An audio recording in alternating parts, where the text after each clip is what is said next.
লক্ষ্মীপুরে নবীন শিক্ষার্থীদের মাঝে ছাত্রদলের শিক্ষা সামগ্রী উপহার। সোহেল হোসেন, লক্ষ্মীপুর প্রতিনিধি। লক্ষ্মীপুরে মাধ্যমিকের নবীন শিক্ষার্থীদের মাঝে শিক্ষা সামগ্রী বিতরণ করেছে লক্ষ্মীপুর জেলা ছাত্রদল।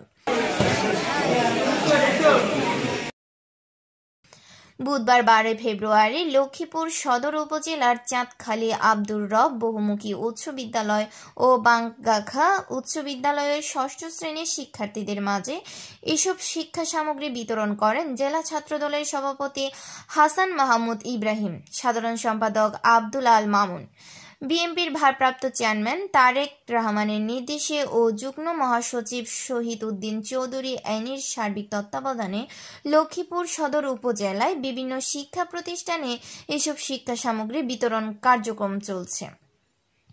এ সময় শিক্ষা সামগ্রী বিতরণকালে উপস্থিত ছিলেন সদর থানা ছাত্রদলের আহ্বায়ক দেলোয়ার হোসেন ভূঁইয়া বাবু, সদস্য সচিব বায়জিৎ ভূঁইয়া, সিনিয়র যুগ্ম আহ্বায়ক জাহাঙ্গীর আলম, যুগ্ম আহ্বায়ক মিমু মাহমুদ, শাহিন আলম, সরকারি কলেজ ছাত্রদলের সাধারণ সম্পাদক মাইনুল ইসলাম শাওন সহ জেলা ছাত্রদলের বিভিন্ন ইউনিটের নেতাকর্মীরা। লক্ষ্যেই কিন্তু আপনাদের পড়াশোনা করতে হবে, আর পড়াশোনা যাতে সুন্দরভাবে করতে পারেন সেই জন্য আমরা বাংলাদেশ জাতীয়তাবাদী ছাত্রদলের পক্ষ থেকে আপনাদের জন্য সামান্য উপহার, এই উপহারটা এমন কিছু না, এটা জাস্ট আমাদের শুভেচ্ছা বার্তা আপনাদের কাছে পৌঁছে দেওয়ার জন্য আসছি।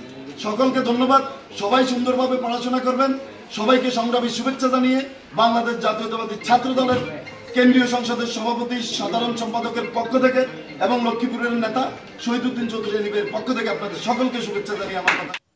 সোহেল হোসেন, ডাক বাংলা টিভি, লক্ষ্মীপুর।